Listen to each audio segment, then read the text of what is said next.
Guys! So in today's video, we are going to be talking about some things that you probably shouldn't say to people who are adopting.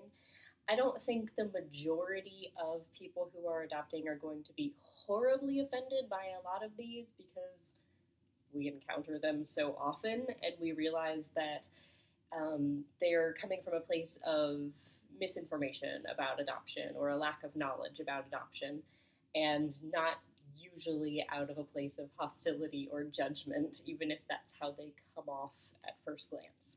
So we're going to go over a bunch of different things that you probably shouldn't say to people who are adopting today.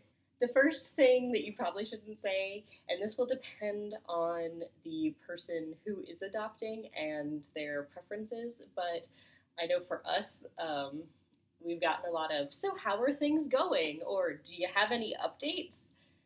There aren't a lot of updates in the adoption process, first of all. So asking someone that you see daily or weekly on a regular basis if they have any updates is going to get a little irritating.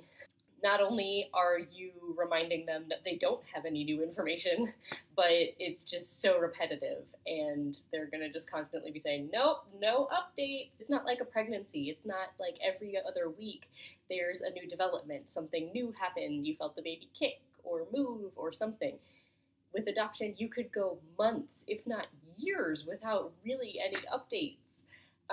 Not to mention, a lot of couples choose not to share any new developments with their matching process with the general public because it makes it hard if that match fails for any reason, if the birth mom decides to parent or just decides to match with a different couple, or if something else gets in their way of bringing their baby home. They don't want to constantly be walking around town and have people at the grocery store go, oh, I heard you were matched with a birth mom. When's baby coming home? And then they have to explain to the 10 billionth person in the same day that their match failed. It's along the same lines of women not announcing their pregnancy until they're far enough along that they feel confident that that pregnancy is going to be viable. So it goes along those same lines. A lot of couples try to keep things a little more private. So if you're immediate family, you may get more information than your neighbor, and they may ask you to keep that to yourself, and you need to respect their wishes. So recognize that they will tell you if they want to tell you, but asking constantly if there are updates or how things are going is not going to be super well received by a lot of adoptive parents. The next one is, well, why didn't you just have your own kids? First of all, it's pretty widely known that a lot of people who are on their adoption journey chose to take that journey because they are unable to carry and deliver a biological child. So bringing up the fact that they are unable to do that isn't going to be well received. And it's not really any of your business why they chose not to carry through with a pregnancy. And the main issue with this one is that by adopting a child, that is your child. That is their child, legally and in every other sense of the word, except biologically. Biology is not the most important thing that makes a family. Obviously, the love and the nurturing that goes into that daily relationship makes someone an active parent. The next one is, we've always wanted to adopt after we had one or two of our own. You hear this a lot, and a lot of people say it because they do feel like they want to adopt, but they haven't really looked into the process and the ethics and everything that goes into adoption, or they're just trying to make small talk and relate to a hopeful adoptive parent when they don't really know much about adoption anyway. But it is misguided because it's separating your children and your future children, your biological children that you have or are going to have, and your adopted children. And anyone who adopts and especially those who have biological children at home, knows that you cannot view your children any differently. They are all your children, regardless of how they ended up in your family, and they all have to be equal in your eyes. So by saying, we're having our own kids, but we're gonna maybe adopt some, I don't know, it separates them immediately, and it's not the way you should speak about adopted children if that is the way you want to grow your family. And as you continue on your adopted journey, you would eventually realize that, I'm sure, hopefully, if you were doing your research properly. But it basically just tells a HAP that you haven't really started looking into adoption and educating yourself. If you can get pregnant, why did you adopt? Again, it's none of your business. Though a lot of HAPs are infertile or for whatever reason can't have biological children, just as many HAPs have biological children or chose to adopt instead of having biological children. And whatever reason they have isn't your business. It is a personal choice that family made. And if they want to share it with you, they will. But it's probably not something they're going to broadcast for the public because it's a personal choice. Whatever way they choose to grow their family is entirely up to them, and they have made a choice that suits their family.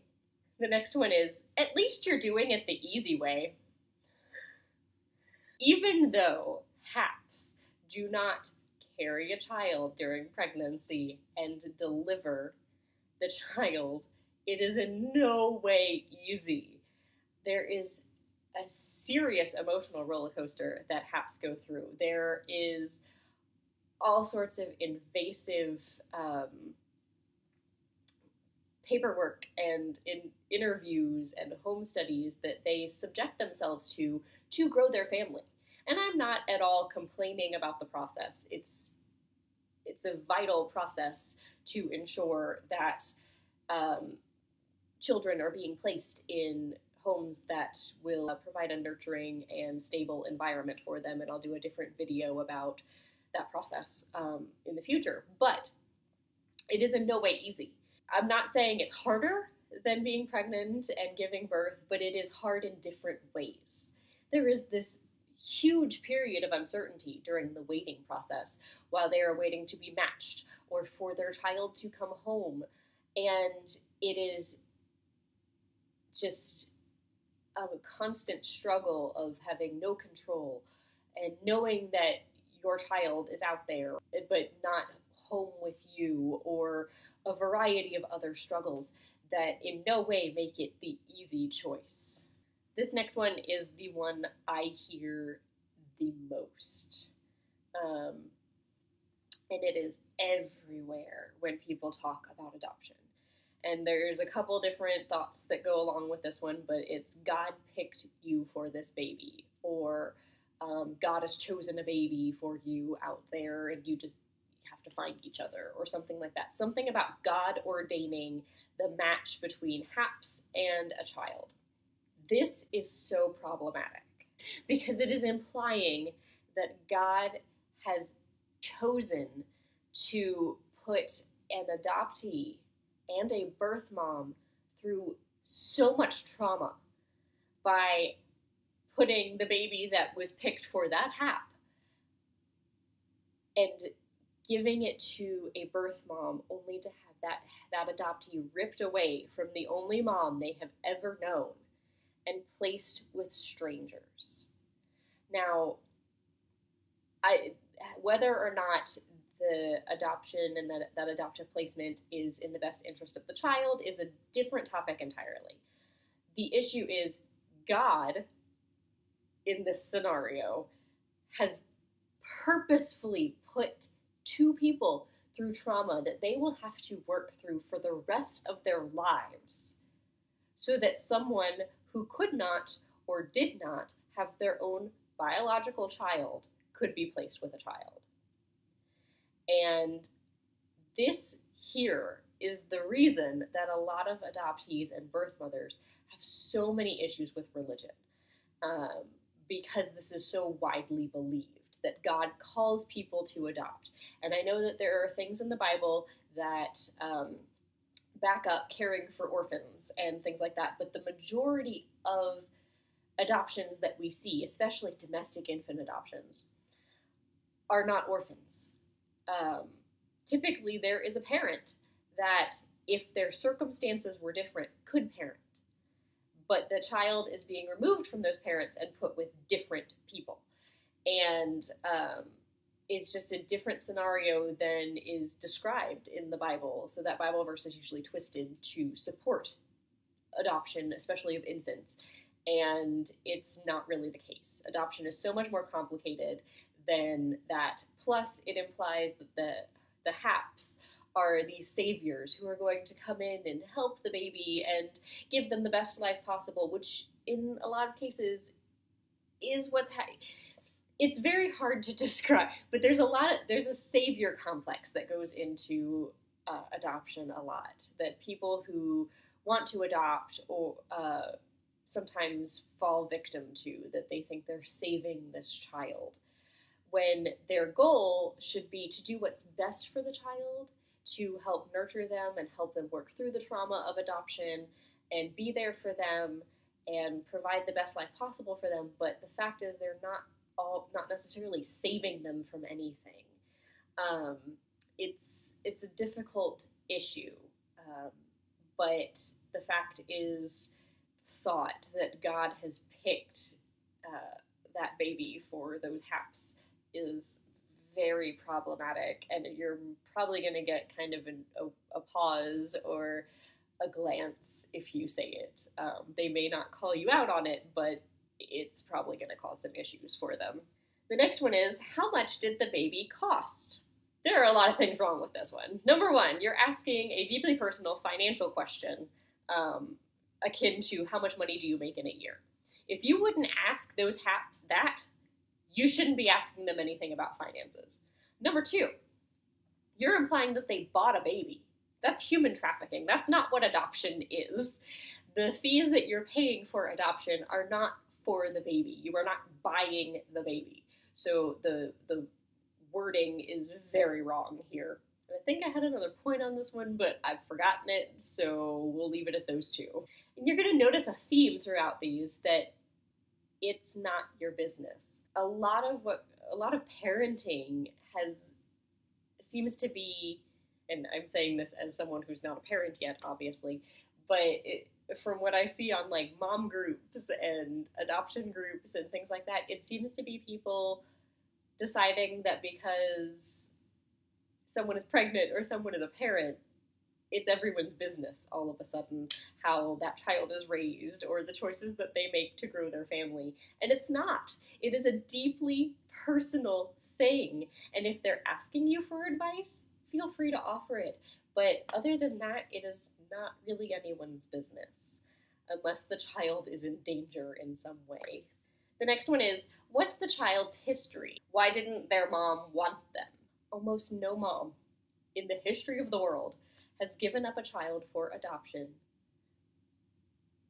because they don't want their child. Most of them are because of circumstances, that if those circumstances were changed, whether they're financial or related to health or addiction or whatever else, if those circumstances were changed and that birth mom was supported, she would be able to parent.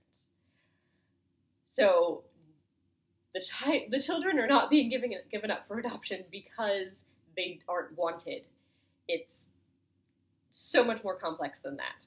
Regardless of the reason, however, it is not your business, and it is not the HAP's story or the adoptive parent's story to tell. That is the birth mom story, the birth dad story if he's in the picture, and the adoptee story to share if and when they want to. The only person that the adoptive parent should be sharing that story with is their child. No one else needs to know unless it is medically relevant in some way when they are sharing it with doctors. No one else has the right to know that story. The next one is, I know someone who adopted and their kids hate them, but I'm sure that won't happen to you. Everyone and their brother has an adoption horror story. They're all over the internet where, an adopted child hated their adoptive parents, or they were abused by their adoptive parents, or they never felt like they fit in their adoptive family. And all of those happen, obviously, for a variety of reasons. However, most HAPs educate themselves thoroughly on the trauma of adoption and what they can do to nurture their child, make them feel heard, and able to discuss any issues they're having or feeling about their adoption or anything else. I would assume that would be most parents' goal, to be able to have an open line of communication with their child. But HAPs in particular focus on this through their education with their agency or the research that they do on their own in an ideal situation. So hearing horror stories is never welcome in any situation. It's akin to telling a pregnant woman a story about someone that lost their baby. Why would you do that? You wouldn't, talk to someone who has a newborn and immediately decide that you have to tell them about the neighbor down the street who killed their parents. No one needs to hear those stories. I know that this one especially, most of the ones on this list, but this one especially comes from a discomfort with adoption. You may not know a lot about adoption, and that's the only adoption-related story that you have, so you feel like you have to share it to make small talk. So I understand kind of where it's coming from, but no one needs to hear the horror stories. The majority of HAPs have heard the horror stories. We know. It's just never a good idea to share those. So that's the first part of this What Not to Say to an Adoptive Parent video, and look out for part 2, where we're going to talk about advice that you offer adoptive parents, and questions about open adoption, and all sorts of other things. So I will see you guys in part 2. Bye.